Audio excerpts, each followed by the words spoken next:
સુરત શહેરના in charge police commissioner Wabang Zamir સાહેબના હસ્તે ઉધના પોલીસ સ્ટેશનની નવી ભાઠાના પોલીસ ચોકીનું ઉદ્ઘાટન કરાયું હતું।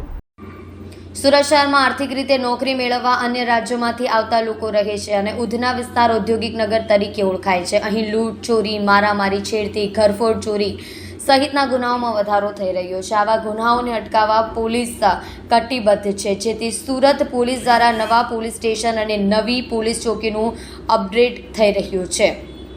તેવામાં આજે ઉધના પોલીસ સ્ટેશન વિસ્તારમાં આવતા ભાટેના જે ગીચ વિસ્તાર ધરાવતો વિસ્તાર છે, જ્યાં સામાન્ય બાબતોમાં મારામારી, ચોરી, ઘરફોડ અને છેડતી જેવા ગુના બનતા હોવાનું પોલીસ ચોપડે નોંધાઈ રહ્યું છે। આવી અનેક બાબતોને ધ્યાનમાં રાખી ભાટેના વિસ્તારમાં નવી પોલીસ ચોકીનું નવનિર્માણ કરવામાં આવ્યું છે। આ નવીની થયેલી પોલીસ ચોકીનું in charge police commissioner Wabang Zamir સાહેબના હસ્તે ઉદ્ઘાટન પોલીસ સ્ટેશનની નવી ભાટાના પોલીસ ચોકીનું ઉદ્ઘાટન કરાયું હતું।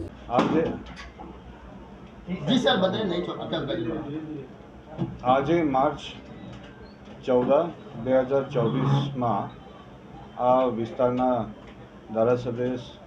ધારાસભ્ય મેડમ સંગીતા પાટીલના હાજરીમાં અને લોકલ કોર્પોરેટર નાગરભાઈ પટેલના હાજરીમાં આ નવા ચોકી લોક ભાગીદારીથી જે ઉધના પોલીસ સ્ટેશન અને ઉધના પોલીસ સ્ટેશનના વિસ્તારમાં જે નાગરિકો માટે બનાવવામાં આવેલ છે, આ ઉદ્ઘાટન કરવામાં આવેલ છે અને આ વિસ્તારના જે લોકો માટે આ ચોકીમાં આવવા માટે અને અગાઉ ઉધનાના 12 માર્ગ ઉપર પુરાના ચોકીમાં જવા માટે લોકોમાં હાલાકી પડવામાં આવતા હતા, આ દૂર કરવામાં આવશે અને આનાથી આ વિસ્તારના સુરક્ષા અને શાંતિ જળવાઈ માટે પોલીસને અને નાગરિકોને ફાયદા થશે।